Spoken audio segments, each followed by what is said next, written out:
out here, it's not the same. So we are trying to create a bubble of sorts that makes it easy for you to focus on what you are doing. So it's live, work, play spaces engineered for the millennium. It's what we are trying to build. Then there's also support with global access to capital, spotlighting young people. Wait, breaking that down, that means you're trying to get money for people globally. Charlie, the thing we say out here, it hurts you to get $1. That's just the truth. And, there's a misalignment of talent and capital as it is right now. There's excess capital elsewhere, and there's excess opportunity and talent here. So trying to kind of build those bridges is always important. And that's a big part of what we are trying to do out here as well. I mean, the reason why I hopped on that a little bit was that earlier this week, I think, actually it was just yesterday, I think, I started having a conversation on Twitter about, startups in Ghana and what's going on in the startup world in Ghana and what are people's stories and challenges. 90% of the comments were about money and funding and capital. It's just what it is. As you know, we've been in the market raising capital, mostly debt, for the last few years. And the grind of just like trying to attract investors, it's no joke. And so I can understand, especially for younger people with no real pedigree or experience to speak of, it must be even tougher raising capital. And so I can understand. And, there's some BS that goes around sometimes when you talk about money, that people say, oh, build and you get them. It's like, guys, like, money is important to build anything valuable. Money talks. Hashtag. You have to get money.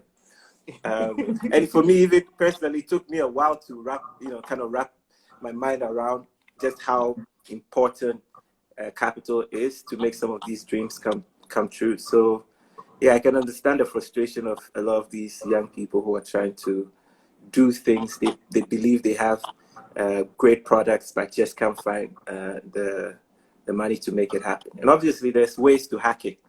Definitely. I'm here to share my own experiences of how we've managed to hack some of it. Still in the process of hacking it day by day, but further along than most. So we have a few lessons to share. Excellent. I mean, I'm just going to scale back right and talk to the people real quick. Okay, people, why am I having this conversation? Why did I want to have this series, and why am I having Will? I mean, I wanted to leverage my experience as a creative entrepreneur. A lot of us artists, obviously, we have to be creative entrepreneurs, especially based on this side. And also as an Absa brand ambassador, and use the platform to really engage in certain conversations that go beyond the music. The music is cool, the art is cool, but we have to learn to go beyond that. And that was really one of the, and I didn't want to make it highbrow. That's why I went straight to the money. Money talks, catch people's attention, because pretty much people want to grind for success. So you catch their attention in terms of how they understand what it means to grind for success. But there isn't an end point, and it's a process. So I hope some of these conversations will help to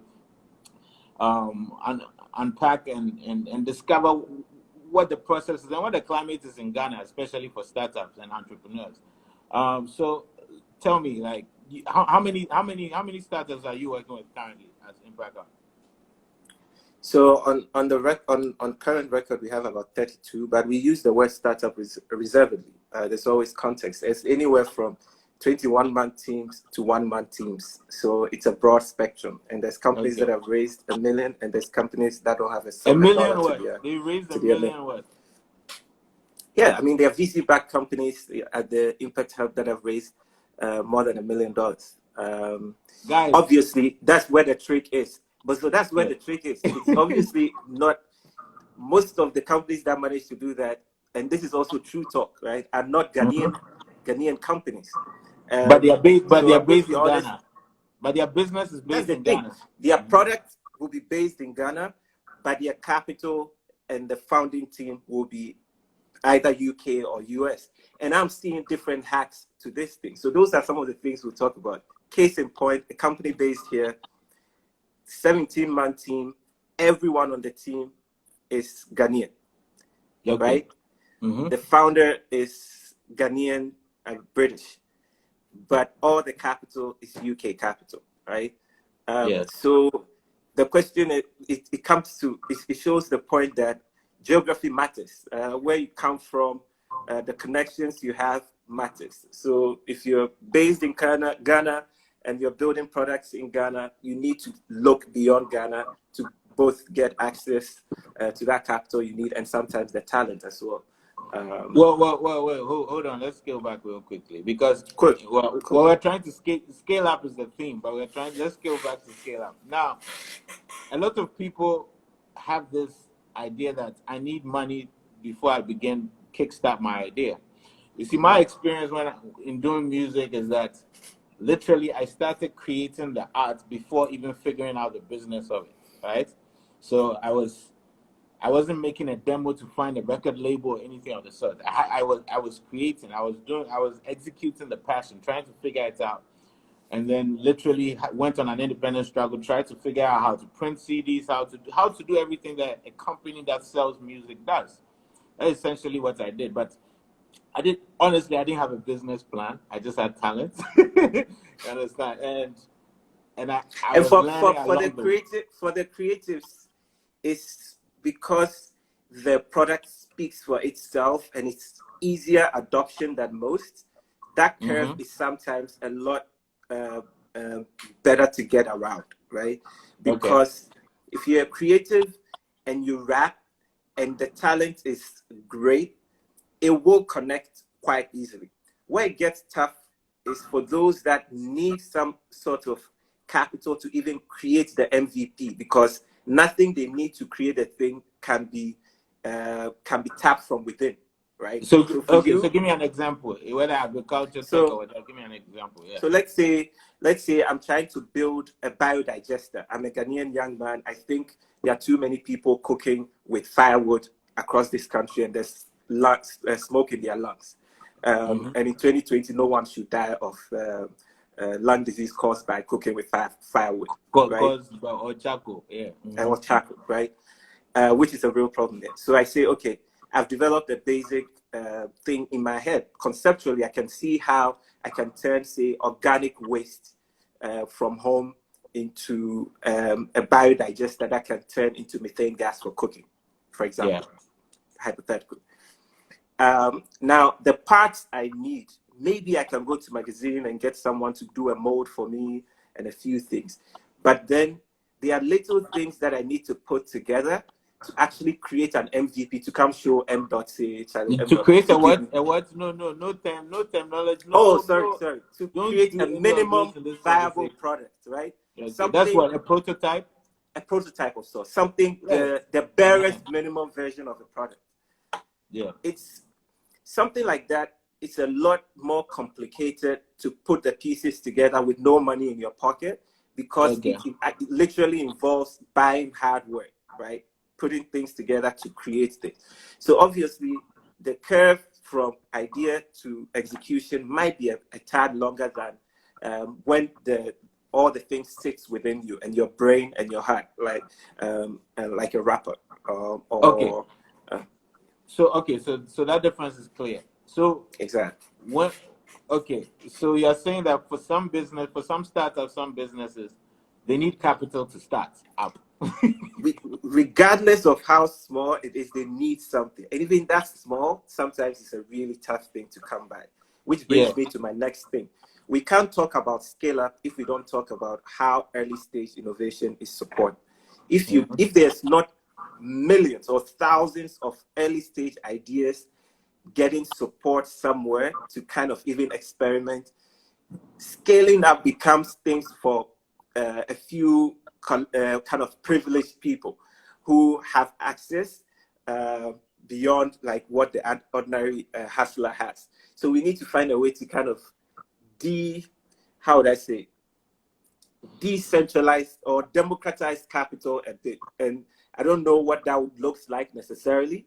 So I mean, but I know when you say when you say democratize capital, you're really trying to say that so that make capital available for people at different strengths and levels, whether it's for the small person who's operating a business at the thousands level or the hundreds of thousands or the millions, to make sure that, I mean, but then, I mean, it's a difficult, So here's Okay. what I say. There's Okay. foolish money, right? In quote. There needs to be more fool's money out here. There's not enough fools in this town. Is what I'm saying. There needs to be fool's money. Okay, this is a new Exactly.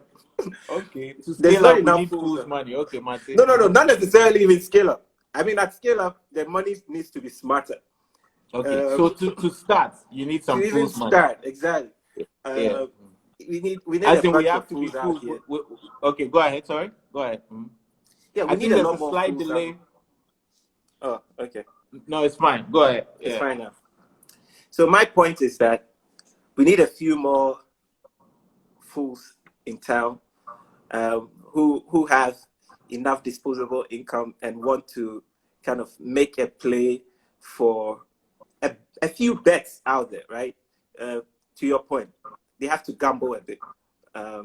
So Bars, then, a good one.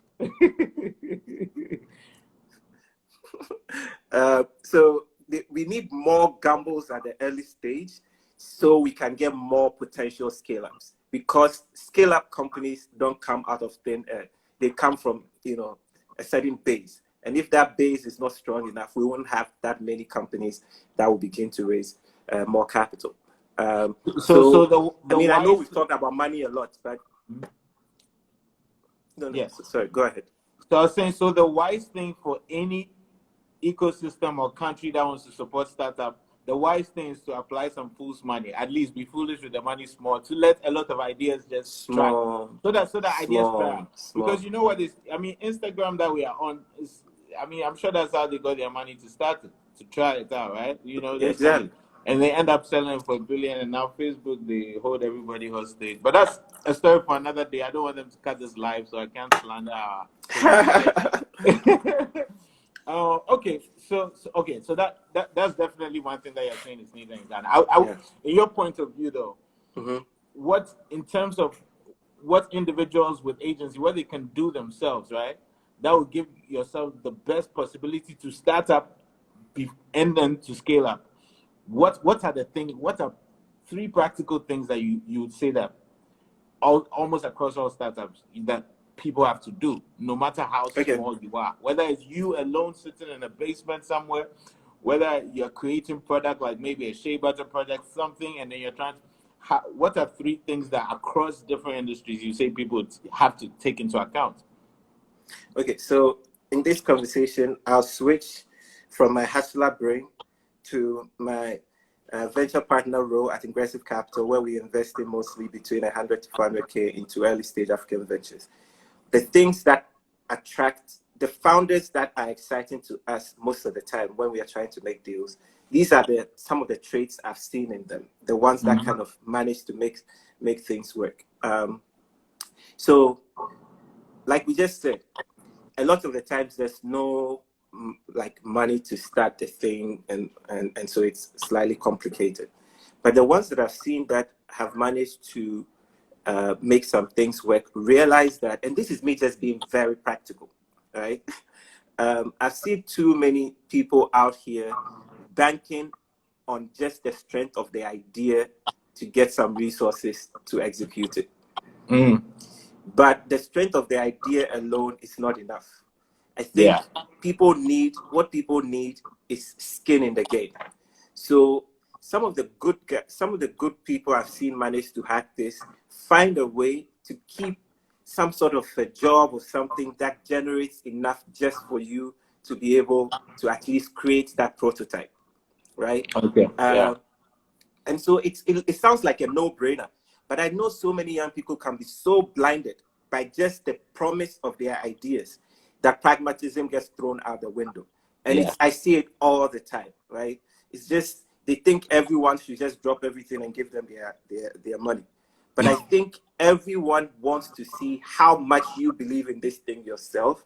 And if it means making some small sacrifices and showing growth over that period.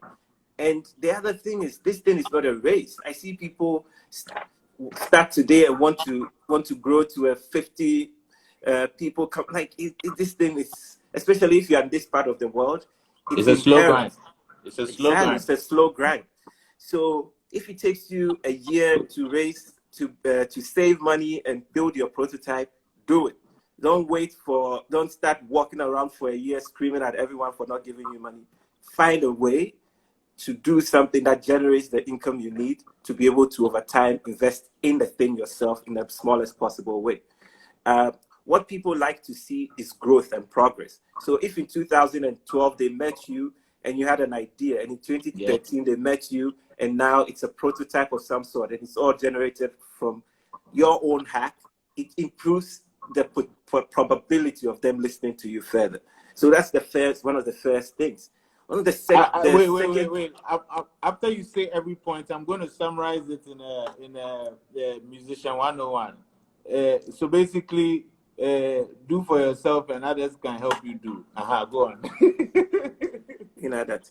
Then the other part of a lot of what there's a bit of what I like to call the tech crunch effect in the local community, where people read too many outlier stories and think it's the rule.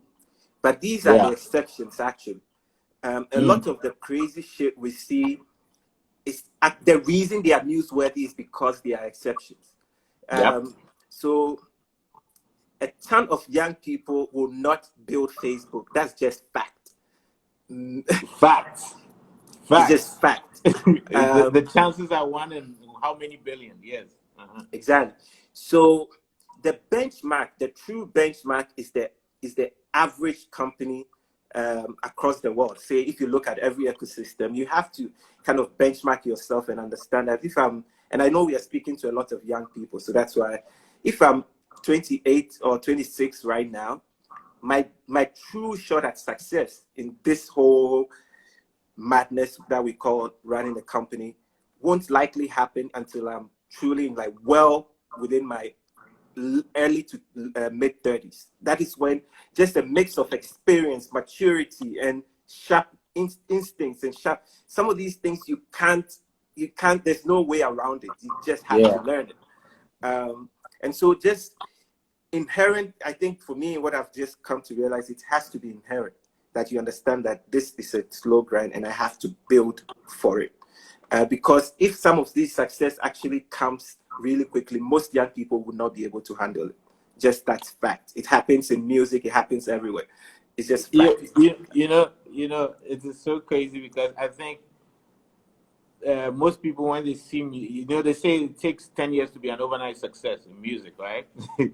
And that's even, like you said, an avenue or a business in which you can literally go from super small scale to viral sensation, etc.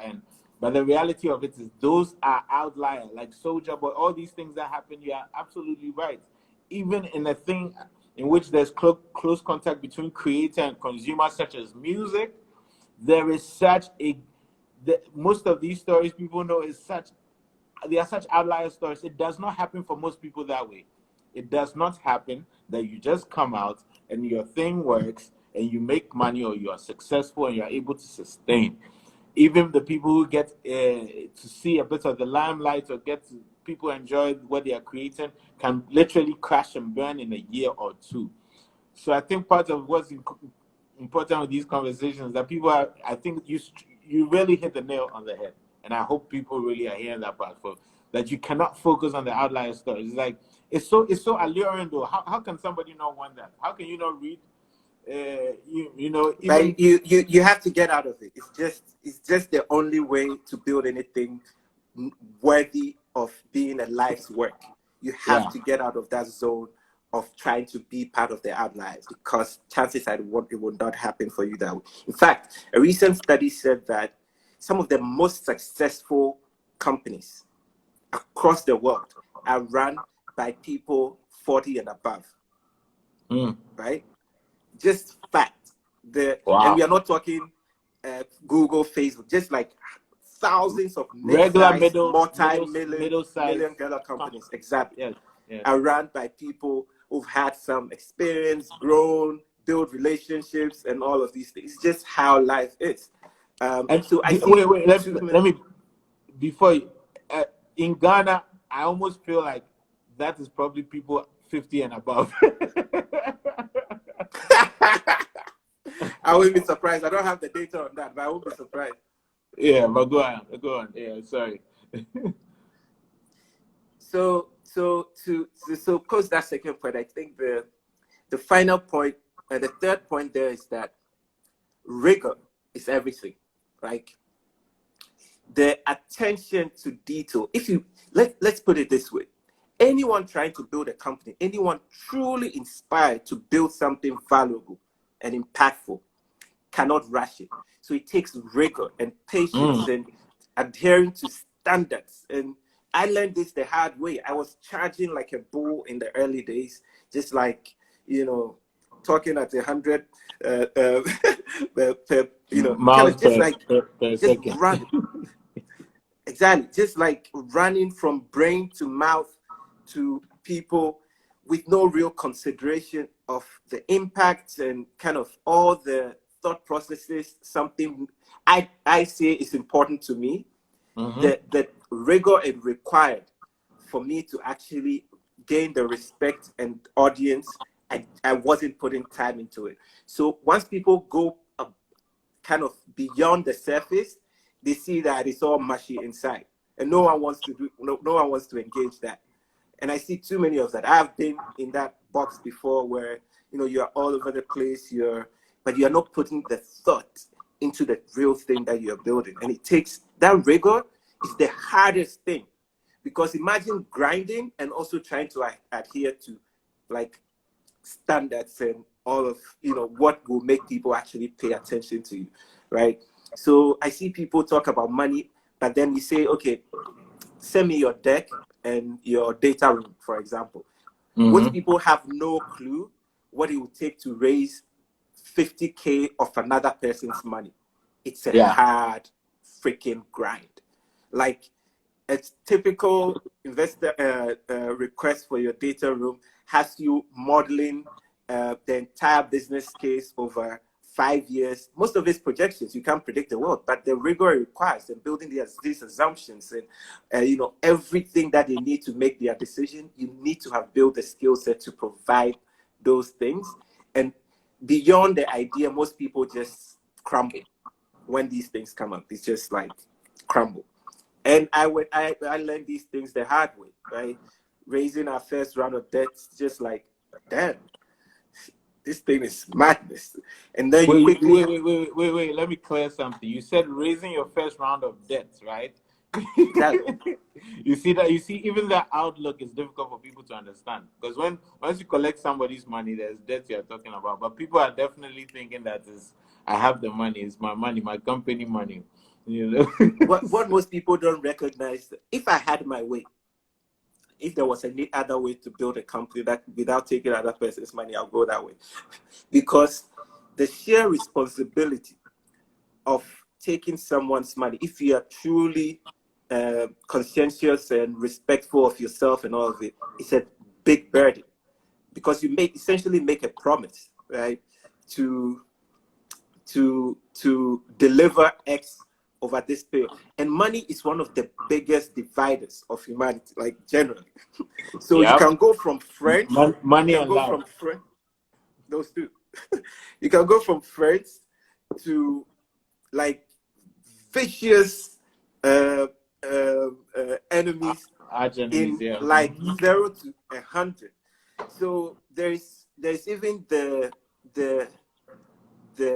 I think there's something that needs to change in you to begin to build the confidence to take someone's money and utilize it the way you say you are going to do, and also be able to be accountable to them. So, I mean, for me, I know this is more about the surface stuff, but I can't reiterate how important it is for people to build rigor and actually build themselves up, the human being, every part of you, to be able to actually lead a company, raise capital. And it's hard stuff. It's hard. And I think what I've been curious about is, how do people go about getting help? Well, in this particular case, to scale up. So my particular question with you, obviously, I'm not stunting, but being Absa brand ambassador, you know, I'm thinking like, look, let me use but on a more serious level, I'm thinking of ways in which, look, this is going beyond beyond just a surface engagement. Having a certain platform like that to see like how can I sort of even have any kind of influence in being able to support the startup infrastructure, etc. What would you? Two things I want you to address, whichever one you want to address the longest. But the first thing is, if somebody's a startup, what would you tell them to go to their bank to? What kind of help would you tell them to go to their bank, aka Absa Bank, to get? And what would you tell a bank that this is the kind of help that the startups need? So both sides. Okay, first one, and you know, between you and I, like there's no BS. And if we are having a conversation on live, I think we need to let that translate.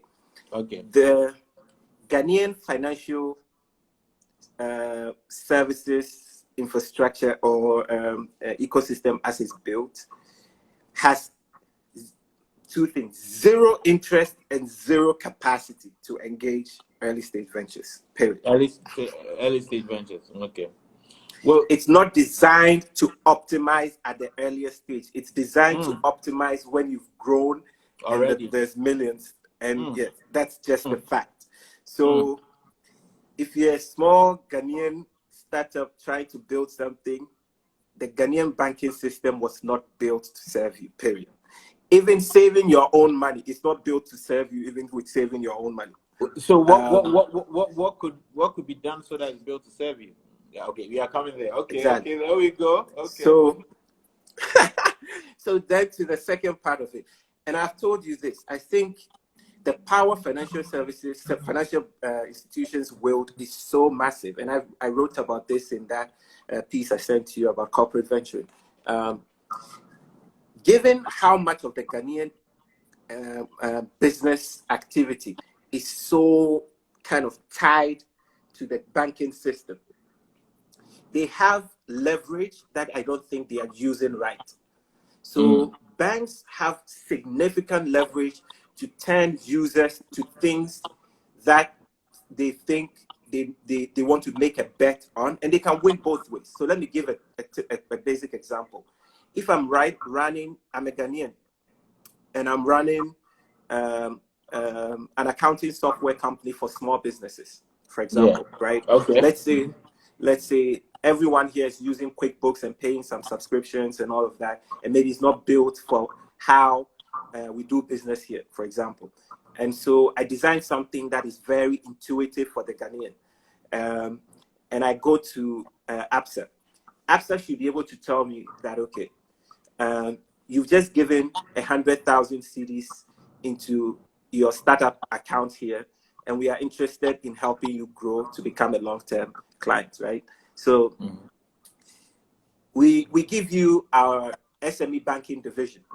Go see this guy. Let him look at the pool of SME clients we have right now. Let's say we have 50,000 SME clients across Ghana. And out of that, maybe he can use 1,000 of them as a small sandbox of sorts and says, okay, these 1,000 people might be you're given the customer profile you're looking at, these 1,000 people might be really interesting. So can you run an experiment with them in a way that you help them keep the accounting records and do all of these things? That also makes us look good to these clients, that we are giving them an add-on service beyond saving keeping their money. And then based off of how the experiment goes, we can begin to recommend more clients to you.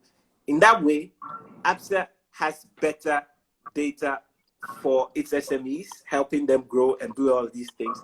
This startup gets user acquisition, customer acquisition growth faster than it will be on their own, and everyone wins, right? I know that the barrier is higher Yeah, whatever you do, don't mention any other bank's name in this. It's Absa, oh Absa, you understand? I know, but I'm saying that there are ways that these institutions, without even dropping a penny, can really wield their clout to support the early stage innovation ecosystem, because then the things that will drive that ecosystem will eventually also make them stronger, because as it stands, most of them are going to be, they'll wake up one day and they will not be relevant to the Ghanaian society the way they thought. You know, most banks would have never thought that mobile money will come and usurp a lot of what they are doing today. There's things like that that will come very soon, and it's better they are part of it than going against that grain. And if you're anyone C-level person, no. I mean, so no, a quick one, because I see that they are getting active. Then so far as saying what are Absa, they're asking a lot of questions. I'll tell you definitively. So far that Absa is working on something quite soon that you hear of. That I think is very much startup friendly, and I think it's going to be kind of a very important addition to the ecosystem. So look out for that. I don't want to jump the gun there, but I mean, I think Will has identified some with a wedge. You the wedge, eh? With the wedge, people. So that you go great win. Okay, check it out. I mean, before we get back to whatever, let's really get into some things, some things that we are trying to know you too. So it's like, okay, I want to know. Media. There's nothing to know. I'm trying to find some synergy between the creative world and the business world. Nice. So because I think I've always believed that there's much more synergy and symbiosis, or there's much more benefits when there's synergy between the creative world and the business world. I mean, businesses have to be creative, creatives have to be business-like for any kind of success to really properly happen. So let's just say, right, you're about to go into a big meeting with some investors to help you scale up your business, Impact Hub, you're about to do this, blah, blah, etc. And I was to say, well, put together, when you are walking from wherever you are to the place and you have headphones on, which 3 songs, put together a playlist of 3 to 5 songs that you'll be bumping to give you them to get there. Oh, okay. So one of the ones that has been I've been channeling the energy I've been channeling these days is this one by it's a young cat, Thames. Oh yeah, from the chick from what's in Nigeria? Yeah, Nigeria. Thames. So Thames energy. I don't know. There's something about the whole thing. So the song is "Try Me." Yeah. I see where you're going. Go ahead. So, "Try Me" will be one of the, the thing is just like amping myself up. Why do you want to try me right now? It's like, I know my shit. Don't try to. Don't try me. Don't try me right now. And if you try me, I probably will exit and won't give 2 shits. But so that one definitely. These days, that's my energy right now, man. You only roll with people who get it and don't want to poke you too much. So that definitely. Then, of course, given that I'm a true Dot fan, there's quite a number of them that I actually channel. So let's see. I like the struggle is real. Yeah. I mean, my playlist is wild these days. Actually, it's all over the place. So I'm trying to figure out which ones actually speak to the scenario you're talking about. But back in the day, for me, it would have been a song like Young Jeezy and Akon. Cause I remember, hey, I'm a soul survivor. Hey, back in the day, you would hear me play something like that before something.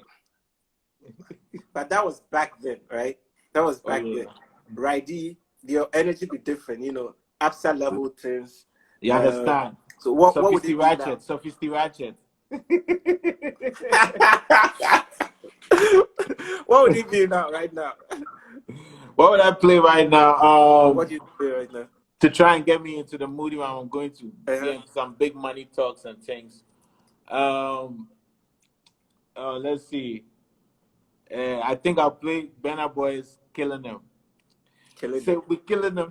Like, there's some energy where, from the beginning, like, I just want to go kill them, you understand? But then, actually, now that you mentioned, there's one that used to pump me up every day. It was 100%, right? Oh, yeah. Because it's this whole idea of, like, bringing it, right? Bringing all of it.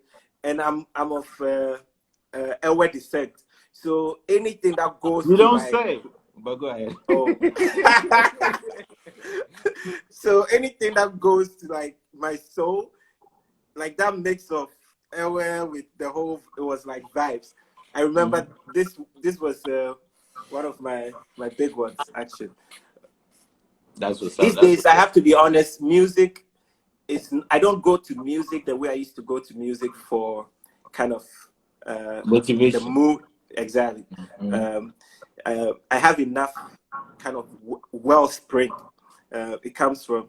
So we just wake up and just tap into it and keep moving. It's more, music is these days more for relaxation and just admiring talent. So now you have to tell us a story of a failure that you had as a company or as a startup and in trying to scale up or anything of the sort, and what you learned from it. Just one. Don't worry, I'm not exposing you. You're an excellent CEO. You're an excellent. Oh no. Sure. Just give me one. Failures, one failure. Then ciao. So one of the earliest ones was when I was around 26. So it comes from this place of just naivety and being a wide-eyed optimist of some sort with no foundation. So I started a company, and I think raising capital came too easy. So, there was those, luck is a big part of this game, right? So I managed to get then Tony Elumelu and the Rockefeller Foundation to invest in a company that was under a year old at the time. And we are talking upwards of nearly 100K. Nearly 100K at the time. And I see. Oh boy, Vim come, say Charlie. I'm like, damn, if this can happen in under a year, what's this man about to do? So Charlie, I was walking on water, Charlie. You can't tell me nothing. Hopping around, just like trying to raise more capital and never really focused on the core business of what I actually sold to get the capital.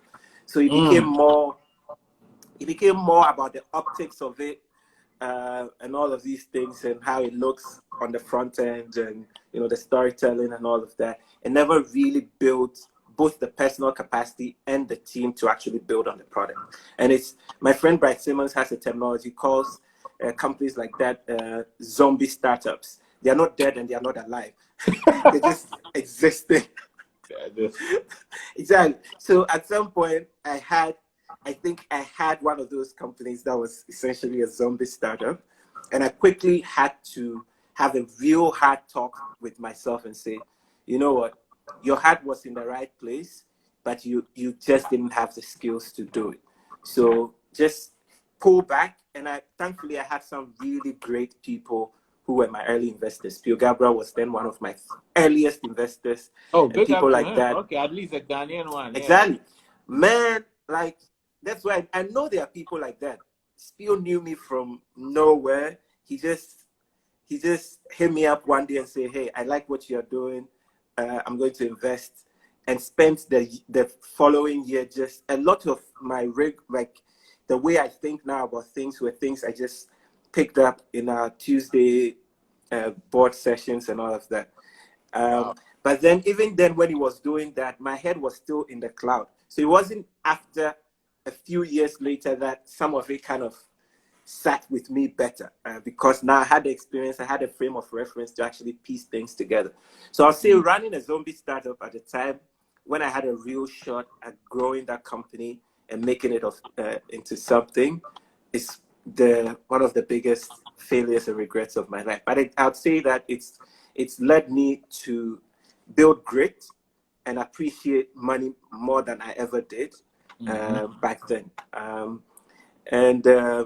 It's also, most people don't come from money, and money has its own language, right?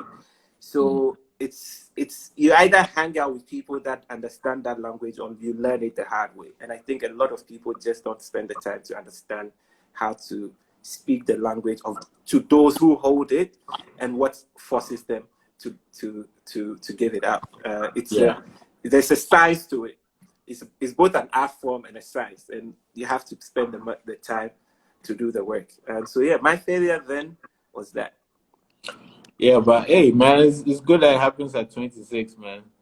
That's what I say. It's better at 26 with no kids than at 35 with a lot of worries. Exactly. I hear these days kindergarten bills be like college bills. Yo, yo, man, it's no jokes. Me, I'm a father of one, and I'm feeling it. So if people have 5 kids and other things, I can only imagine.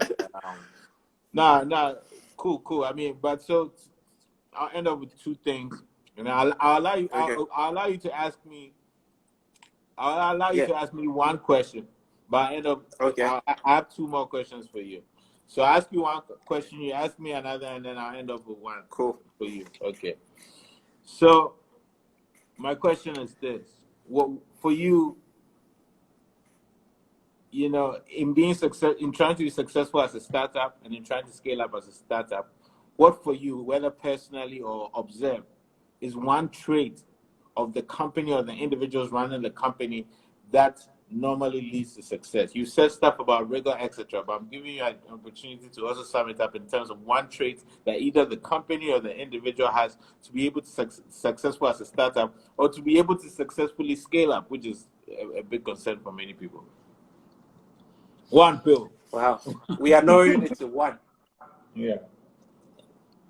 And let me even raise the stakes.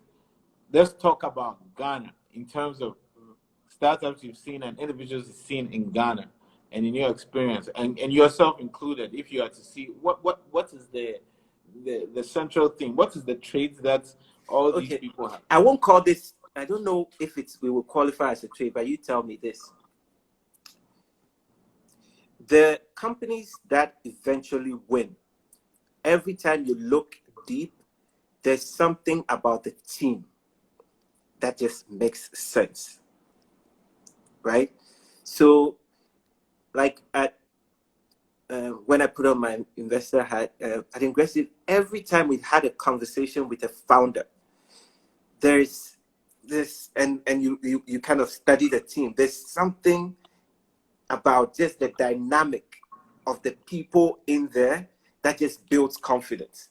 And that's why I can't really say it's 1 thing. It's just, there's something about them. Immediately you talk to them, you build confidence. Like, this person is going to make this thing work, period. I don't know what it is necessarily, but it's an X factor. I wouldn't sit here and say, oh, there's so many words that came to my mind. But it's just, there's something. Yeah. There's something so about let me get confident founders. Sorry, okay. Go ahead. You finish. Yeah, I'm saying there's something about confident founders that you can't place. It's a mix of their experience, their personality. There's a mix of things that just comes together that makes you say, I want to bet on this person. And so I wouldn't sit here and say I know what that X factor is, but those that deal with founders, when they see it, when we see it, we can see it. It's a mix of things that come together. I have no one thing to say is the thing. All the things I've mentioned matter, and I think it's that mix coming together that makes it the founder and the companies interesting. No, definitely. I think in my experience too, it's like maybe if I'm going to put out an album or whatever, if one of our people says it's a certain what my French is je not ne je sais ne sais quoi, je quoi. ne sais quoi, je ne sais quoi. Wait. Hey, Charlie, we have sophisticated people here. Your people they say brofone again. Brofoni at the end. No, but it is that cohesion, right, about a team. Like the team has to make sense. You can have 5 people or 10 people in a room who are all very smart, but if there's no cohesion, the work done will be cost 90 or will be negative. It could be egos, etc. And I've experienced this, and having to, even in terms of even working with other creative people, you can have 2 of the most amazing artists in the same room, and they might not be able to produce something amazing because they don't click.